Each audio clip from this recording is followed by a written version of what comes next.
The power of clear communication skills. क्या मतलब है इसका? कि जो हम अपनी बात दूसरों के सामने स्पष्ट रूप से रख पाएँ तो उन शब्दों की बहुत ज़्यादा पावर है।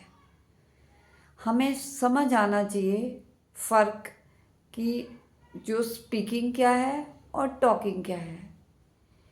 स्पीकिंग मतलब एक कंसाइज, क्लियर और क्रिस्प वे में अपनी बात को थोड़े शब्दों में सही ढंग से दूसरे के सामने रखना और दूसरे को वो बिल्कुल एज इट इज़ समझ आना।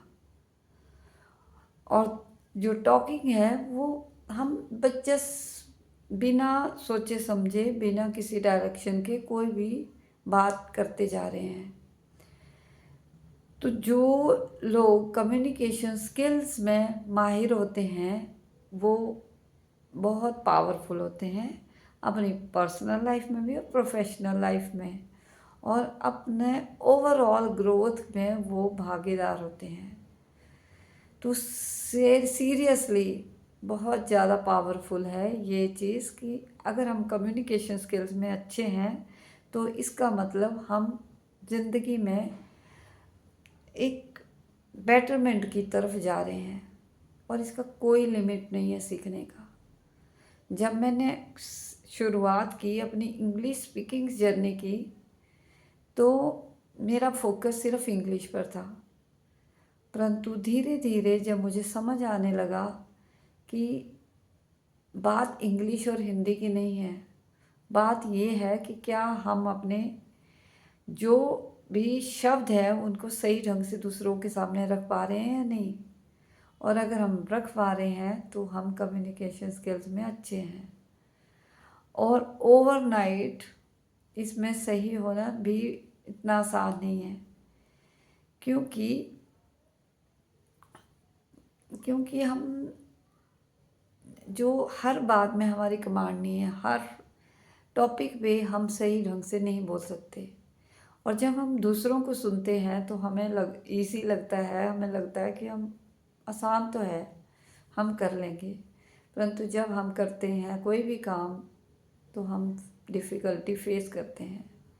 तो मैं तो कितने सालों से खुद पर मेहनत कर रही हूँ अपनी कम्युनिकेशन स्किल्स को बेटर बनाने के लिए।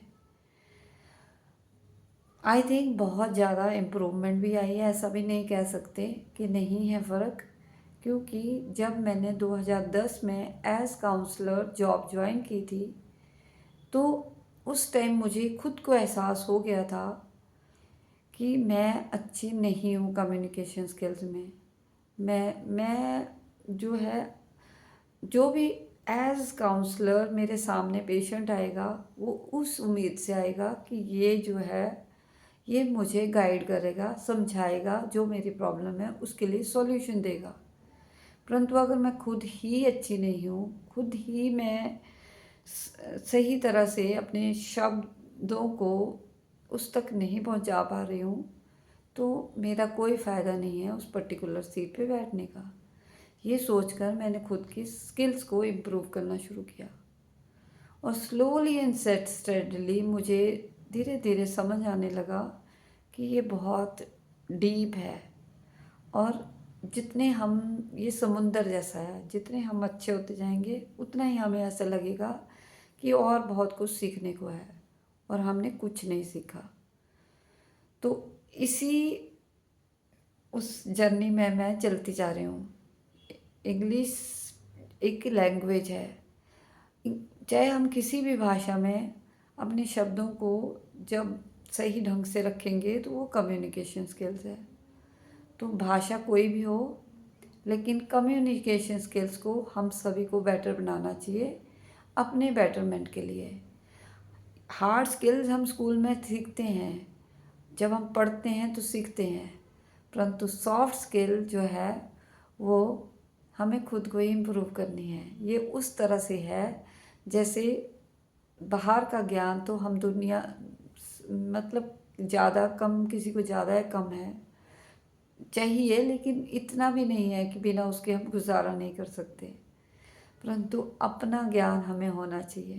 तो ये जैसे एक्सप्रेस करना भी अपने आप को समझना है, और हमें खुद को पता लग जाता है कहाँ हम कमज़ोर हैं, कहाँ हम अच्छा कर रहे हैं। तो बहुत ही ज़्यादा पावरफुल है कम्युनिकेशन स्किल्स। अगर हम इसमें अच्छे हैं तो ये हमें नेक्स्ट लेवल पे बहुत ज़्यादा ग्रोथ दे सकता है। और ये है कि ओवरनाइट नहीं होता, हम एक्सपीरियंस ही हमें बेटर बनाते हैं। जब हम दूसरों को सुनते हैं हमें आसान लगता है, जब हम कोई भी काम खुद करते हैं तो पता लगता है कि कितना मुश्किल है और कितनी मेहनत करनी पड़ रही है, जैसे मैं कर रही हूँ। तो अपनी listening, speaking, reading and writing पर हम डेली बेसिस अगर काम करेंगे तो हम बेटर होंगे कम्युनिकेशन स्किल में। जो लिसनिंग, सुनना है और पढ़ना है वो हमारी अंडरस्टैंडिंग बढ़ाएगा, वो हमारी रिसेप्टिव स्किल्स बढ़ाएगा, और जो लिखना और बोलना है वो हमारा एक्सप्रेसिव स्किल बनाएगा। हमारी मतलब जब हम बोलते हैं तो क्लैरिटी देगा और हमारे कम्युनिकेशन स्किल्स को बेटर बनाएगा। तो चारों स्किल्स पर डेली बेसिस काम करना चाहिए और अपनी बेटरमेंट के लिए एक कदम आगे की तरफ लेना चाहिए। तो इसका बहुत ज़्यादा पावरफुल है कम्युनिकेशन स्किल्स। और अगर हम अपनी पर्सनल लाइफ और प्रोफेशनल लाइफ में बेहतर होना चाहते हैं तो हमें रेपिडेटली मेहनत करनी है, सुनने की, पढ़ने की, लिखने की और बोलने की। मैं कर रही हूँ, आप भी करिए। धन्यवाद।